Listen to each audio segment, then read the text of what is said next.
I think the front end's pretty good, so what I'm about to do is to drop the front wheel out, lower it down onto this bit of stainless steel pipe, and hopefully have enough height to still be able to lower it down and still get the fork legs out through the bottom, and see what we're going to do. Most likely paint strip them. We'll definitely paint strip them. Unbolt that guy there and look at the Cerakote or clear lacquer.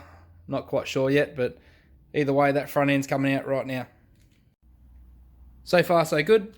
I've still got all my fingers. Try and get these forks out now.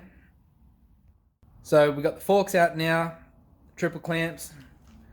Gonna roll the lower clamp out and have a bit of a clean up and look at getting the paint stripper out. We're starting to be a bit slack and was going to not replace this bearing just because it was going to be hard to get off, so made the executive decision and cut the cage off with some side cutters, so it forced me into not being a lazy bugger. So now I've got to pull that off and I'll get my new bearings. I'll be able to do a better job at coating this.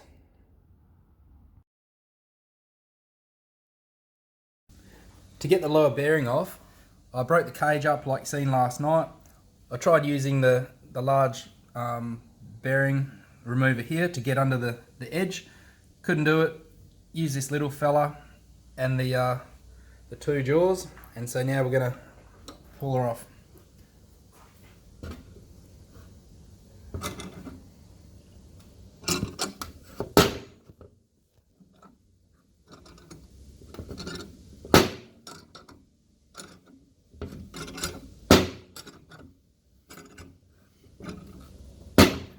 So that's coming off a piece of cake compared to normal, where you hit it with a chisel and break the edge of the bearing off. So this way I didn't get to burn the seal either, and because I could have laid some weld around it to get it to come off, but I would have hurt the big seal underneath, so she's all good.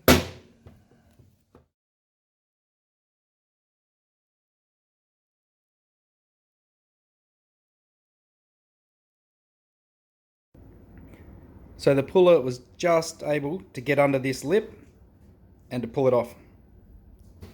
Came off a piece of cake without even heating it up.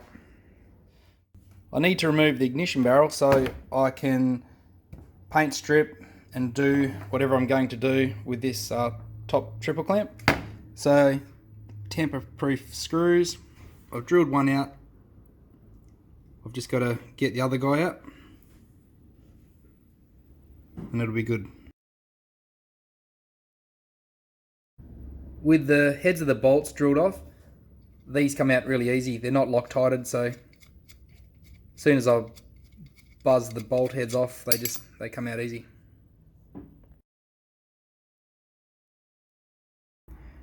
The paint stripper got all the lacquer off, but there's a lot of marks and scratches and deep grooves, so I'm going to have to do something to finish it off before I get it coated. So I'm not sure yet, but something's going to happen. Here's the pattern I ended up going for.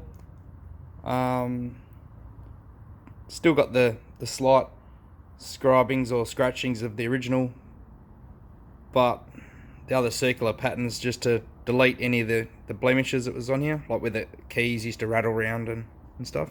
So that's what I've ended up with.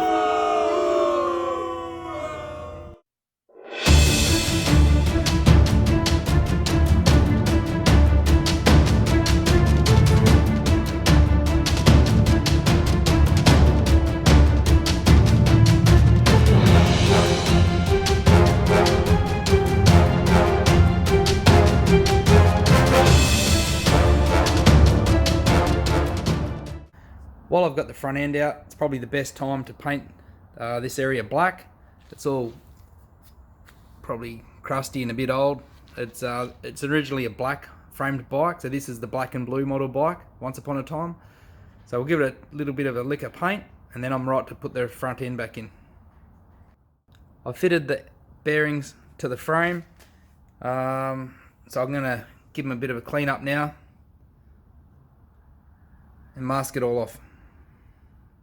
I've wiped it down with the metho. It's all masked up. The bearings are fitted, like I said. They're all taped up and safe. put some black on it, and then I'll be ready to fit my front end or get sidetracked once again. Might even end up cleaning up the turbo system while it's accessible. But the plan's always changing as I go, so we'll just see what happens next. So I got the black on. Now I just got to wait for it to dry, and yeah, it come out pretty good. Not too bad for a quick touch up. And we'll continue on tomorrow.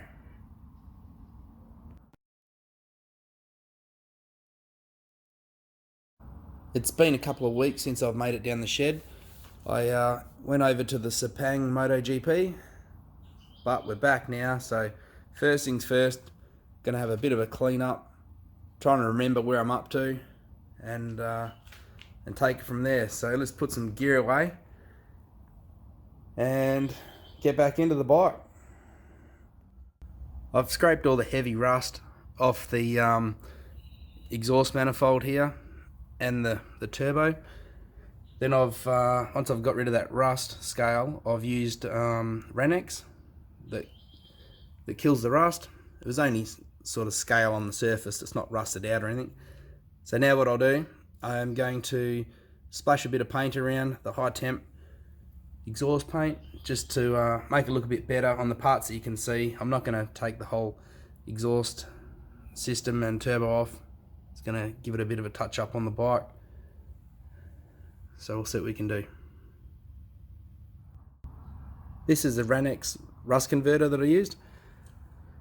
So I've masked it all up, washed it all down. You've got to like wash the surface down before you paint it apparently. So I wiped it all down with a wet rag, and so now I'll use the heat gun, warm it all up, dry it all out, and start to put my paint on.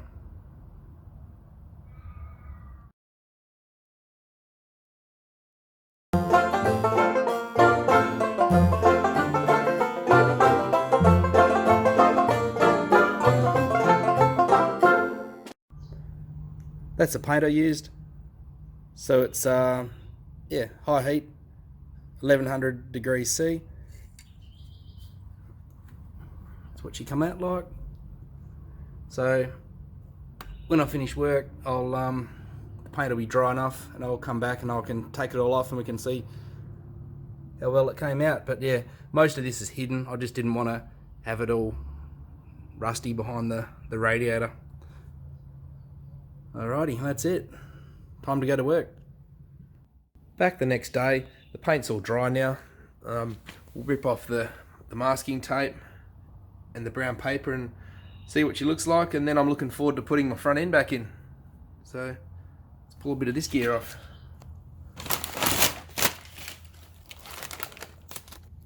And that's what we got left with. Really good. No overspray anywhere. That brown paper stuff worked good to poke into every hole after I'd masked it all off. So I'm pretty happy.